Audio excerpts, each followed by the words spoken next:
Alright guys, I kind of put this video on the back burner. I did months ago, but I just popped my head again and I never did a video on it like I did with Wolfenstein in the Wolfenstein series. I should do a video on this series of games, even though it only has 2 games in the series.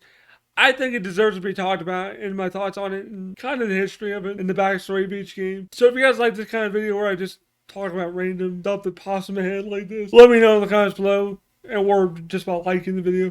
Don't forget to subscribe and click the bell button as well. Really helps out the channel a lot. I want to stick to 80,000. I keep fluctuating between like 79, 900, and like 80,000. So let me get like the past 80,000 mark so I can hit that 80,000 mark steadily. So we'll get there, and then we'll get to 90, and then we'll get to that 100,000 mark. So thank you guys for supporting the channel by liking and subbing. Really helps out. Anyway, let's get to the meat and bones of this video. Today I'm going to talk about a game that I have a lot of nostalgia for. That's basically like Wolfenstein 3D, just enhanced, kind of. It's basically run on an enhanced version or engine of that. And it's called Blakestone, Aliens of Gold, and Blakestone Planet Strike. And we're going to start with Blakestone, Aliens of Gold first, because that's the first game in the series. I think it's arguably the best game in the series. A, it's longer, and B, it's just all around a better game. First off, to start out with Blakestone here, it came out near my birthday too. It came out in December 3rd, 1993 by Apogee Entertainment and 3D Realms. But 3D Realms kind of merged into Apogee Entertainment, I think.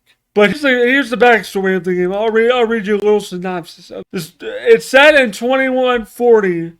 Robert Stone III, also known as Blakestone, is an agent of the British intelligence. He's basically part of the British Royal Navy. Basically, the story is, I'll just give you a synopsis of what I know, because I don't want to read that whole Wikipedia article for you guys. I'll leave a link below in the description to the Wikipedia articles to both games so you guys can read the backstory and stuff if you want to know more about the games and stuff. But basically, you're trying to stop Dr. Goldfire from making mutants and taking over the human race and enslaving humanity. That's basically it.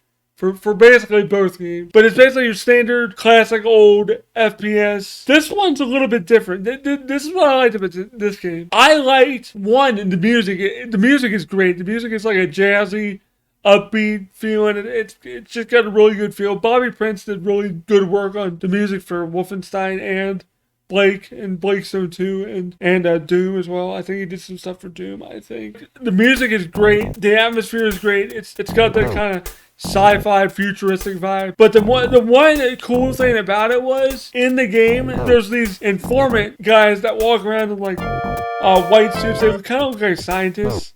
But they're either informants or they're guards pretending to be informants. And you go up to them and you talk to them. They give you hints and they give you tokens. Tokens are used for food, because there's little food dispensers that you can go up to and press the door open button, refill your health if you have enough tokens. And you can only do it so much until it runs out of food. But it's a really interesting mechanic that you can get tokens to refill your health and get food. I love that about the game. That was the coolest thing about the game, is that you can, if you're low on health and you had tokens. I think the max is like 20 tokens. If you have like 15 or 20 tokens, you knew if you found a food dispenser, you could at least get half your health back. So you'd be in good shape. And the informant thing, I didn't find out about the informant thing until I played the full version of the game. Because for years, I only played the shareware version.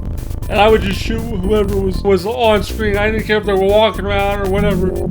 I didn't go up to people and start like pressing the door open button to talk to them until later. I actually read the help menu, and it said something about like not shooting the informants. I'm like, oh, those trench coated guys can be informants and give you tokens. Okay, so I should have just blown away the guys that I would see. That was a really cool feature that they added to that. And the gun selection is really cool. You get like a disruptor. You get a pistol. The disruptor, you can only fire once. It has infinite ammo, but you can fire once. And then you have to wait like 2 seconds for it to recharge and then fire again. The pistol is basically an upgraded version of that. Then you get the assault rifle, dual plasma cannon, and then the dual plasma rifle or whatever it's called. I don't remember the name.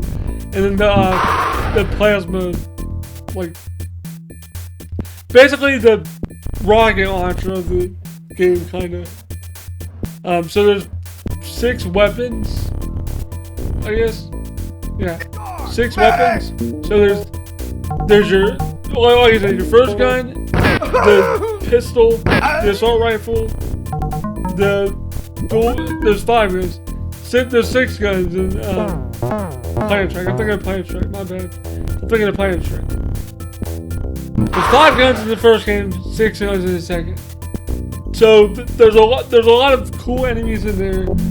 There's a lot of aliens. There's like a spider monster that spits acid at you when you're fighting it.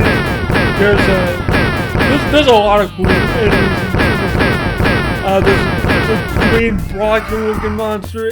There's a lot of cool stuff in this game. I love this game so much. I could talk about the first game for like an hour if I wanted to, but I'm gonna move on. The thing I didn't like about it was the atmosphere wasn't the same. It was kind of bland, and it's almost like they went to Bobby Prince and was like, "Look, we're making a sequel to Blakestone. Just kind of use your same music stuff you did for the first game, but kind of give us like 20 new tracks." And he's probably like, "Okay, whatever."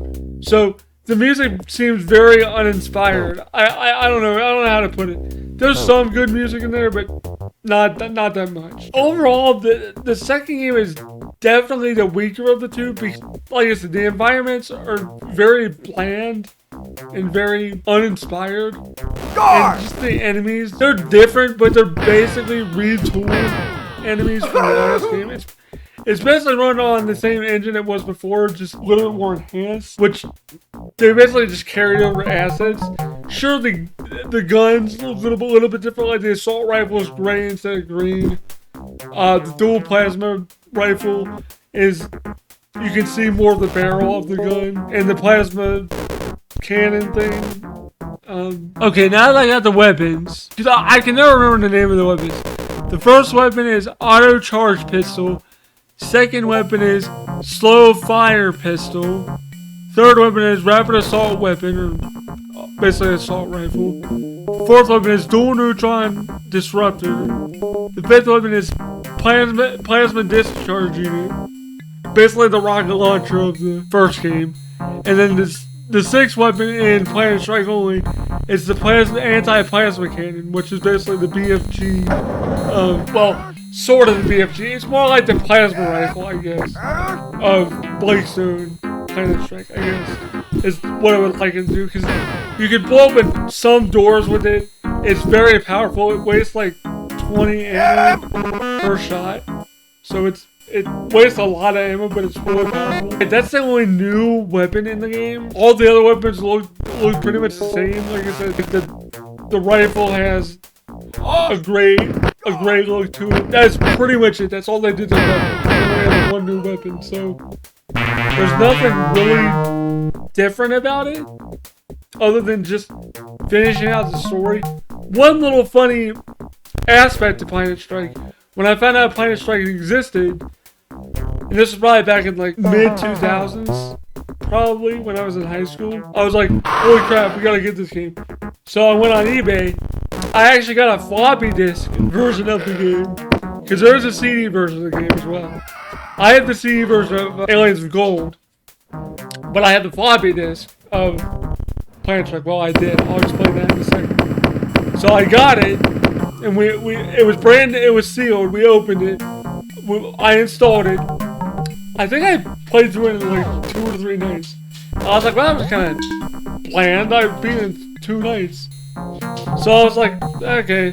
And then like when I got my new computer from the GoFundMe stuff, I went to go reinstall it because my dad had a like USB floppy drive adapter, and I went to reinstall it. I found the diskette and I put it in. It was like no files found. I was like, damn it, the floppy drive, the floppy disk data got corrupted. That's great. So I have a debunked version of Planet Strike somewhere. I don't know if I threw it out. I probably did because I got pissed. Luckily, I still have my old computer still plugged in. So the one I built after my Vista computer. So I still had my original raw files, so I just copied them over to a hard drive and copied them over to my computer. Or I might have done it remotely through the network or something. I don't remember how I did it, but that's how I got it. So there you go. There's my little kind of overview reviews of Planet Strike and Blakestone, I guess, and the history. To end the video off, since there's not really much of a history, I'm just gonna say this. I really wish the game would be remade. I know it's been fully decompiled and dumped to where you can play it without the DOSBox or play it without Steam. You can just run the game, and there's probably like mods and stuff for it now, which I need to look into, see if there's any cool mods for it, because there probably is. There's a shit ton of mods for Doom. Like, Doom has a crap ton. There's some good mods for Doom, if you guys don't know what Doom is. Like, how many Doom mods are. I first started Doom mods with ZD Doom, or Z Doom, or whatever. I know there's a better version of it now, but I still have Z Doom. I'm old school, I know. I need to upgrade. But they need to reboot Blakestone like they did with Wolfenstein, with Return to Castle Wolfenstein. They need to do that with Blakestone. I think Bethesda needs to buy the rights from 3D Realms. Or 3D Realms needs to just do just a little bit of a remaster, maybe? Maybe give us like 60 FPS versions of it, maybe? Official versions, I guess? But I would love to see a full remake with like voice acting, an actual fleshed out story to where you see Blake actually like going to different things. It's all one fluid game. Like, make a whole Blakestone game, combine Blakestone and Legend of Golden Planet Strike into one full game, because that would be amazing, and I would love that. But is it gonna happen? Probably not. I would love to see that, but it's not gonna happen. That game is so niche, I think. It's not as niche as like a game like Nightmare 3D, but it's pretty niche. So I don't think it'll ever happen. But I would love to see like a remake or someone, or like a fan remake or something. If someone wants to do a remake and have me be a tester on it, hit me up with that, because I would love to see a cool remake of this game. Anyway, that's enough of me like gushing over Blakestone. I love the game. I have a lot of nostalgia for it.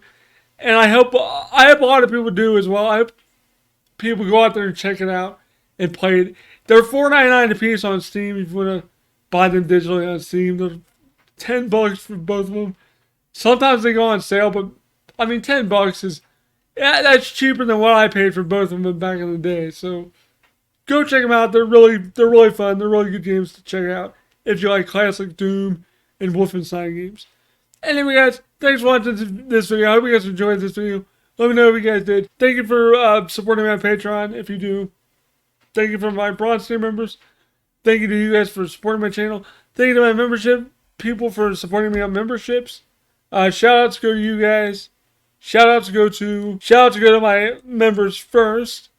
Shout outs go to my newest member, who's only been there for a day. Taurus Den Gaming, Loner, MJPH, Retired 43, Vic Gomez. You're also a Patreon supporter. You're insane for doing both, but thank you so much.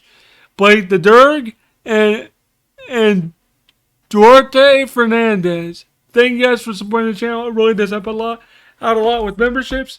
It really does help out. Thank you guys so much. And special shout out to my Patreon supporters on my Bronze tier. Thank you guys so much for supporting the channel. There's a lot of shout outs in my videos now. Matt Y99, Reaper7734, Titled Cow, Harry Fernandez, AJ Gottawa, Oliver Frederick, Marcus S., Zual Atfi, It's Me Charliz, Joe, William Swift, Griff17, Charlie McKeon, Reverse Security, Zuhal, Artistic Tomahawk, Pre-Layab, and Just Drew. Thank you guys so much for supporting the channel. Thank you all for supporting the channel by liking and subscribing and clicking the bell button. Really does help out the channel a lot. Let's get me to 90,000 subs. Thank you guys so much, and I hope you guys enjoyed this video. Peace out.